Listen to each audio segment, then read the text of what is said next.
Reels போர் அப்படின்னு ஒண்ணு தொடங்கி இருந்தேன். அந்த போருடைய 2வது பாகம் தான் இது.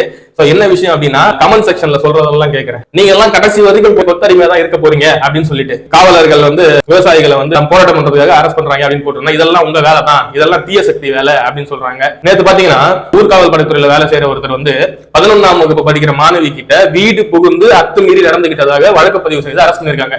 டே பை டே நம்ம ரேப் கேஸ் அதிகரிச்சுட்டு போறதுதான் பாத்துட்டு இருக்கோம். இன்னமும் தொடர்ந்து நடக்குது அப்படின்னா இதுக்கான கடுமையான ஆக்ஷன் எல்லாம் இருக்க போறது இல்ல அப்படிங்கிற ஒரு எண்ணம் அவங்களுக்கு இருக்கிறதுனால தொடர்ச்சியான இந்த மாதிரி சம்பவங்கள் நடக்குதுன்னு நான் நினைக்கிறேன். முன்னாடி திமுக ஆட்சி இருந்தப்ப தாவேகா பரப்புரையின் போது ஒரு கூட்டத்துக்கு 5000 பேர் தான் அனுமதிச்சாங்கன்னு சொல்லிட்டு திமுக அந்த கிளி கிழிச்சாங்க நம்ம தாவேகா தொண்டர்கள், முன்னாள் ரசிகர்கள்.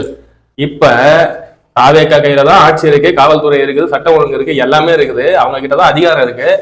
இன்னைக்கு தான் அந்த 2-3 நாள் முன்னாடி திருச்சியில நடந்த நன்றி கூறும் விழாக்கு 5000 பேர், அதுவும் QR கோட காட்டினாதான் உள்ள விடுவேன்னு சொல்றாங்க.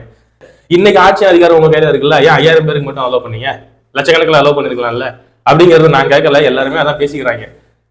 அதே மாதிரி எந்த பிரச்சனை நடந்தாலும் எதிர்கட்சியா இருந்த அவங்க அதிமுக இல்லைன்னா நாம் தமிழர் கட்சி மற்றும் சிலர் கட்சி அது இதுன்னு ஏதாவது ஒரு காரணம் சொல்லி விலகுறாங்களே தவிர நம்மளுடைய பக்கம் தப்பு இருக்கு அப்படிங்கறத ஒத்துக்கிறதே கிடையாது. நம்ம என்ன கேட்கிறோம்னா, முன்னாடி பரவாயில்ல, வெளியில பொதுமக்கள்ல ஒருத்தன் தப்பு பண்ணிட்டு இருந்தா, இன்னைக்கு பார்த்தா கட்சியில இருக்க நிர்வாகிகளே, பொறுப்புல இருக்க நிர்வாகிகளே தப்பு பண்றத கண்கூடா பார்த்துட்டு இருக்கிறோம் நம்ம. அதான் இதுக்கெல்லாம் ஸ்ட்ரிக்டான ஒரு ஆக்ஷன் எடுக்கிற வரைக்கும் இந்த நிலை நீடிச்சுட்டு தான் இருக்கும்னு நான் நினைக்கிறேன். இப்போ வரைக்குமே ஒரு செய்தியாளர் சந்திப்பு தரல, வெறும் ஸ்டேஜ் ஸ்பீச் மட்டும் தான் கொடுக்குறாரு. ஒரு உரை ஆற்றும் போது அதாவது மனசுல நான் இப்படி பண்ண போறேன், மக்களுக்கு இதை பண்ண போறேன் அப்படின்னு சொல்லி உண்மையிலே இருக்கிற ஒருத்தவங்க எப்படி பேசுவாங்கன்னாக்கா, ஒரு பேப்பரை வச்சு படிச்சு மனப்பாடம் பண்ணணும்னு அவசியம் இல்லை. அப்படியே இந்த இடத்துல நின்று நான் இதை பண்ண போறேங்க, நான் இதை பண்ணுவேன் அப்படின்னு சொல்றதுதான் ஒரு ப்ராப்பரான உரை.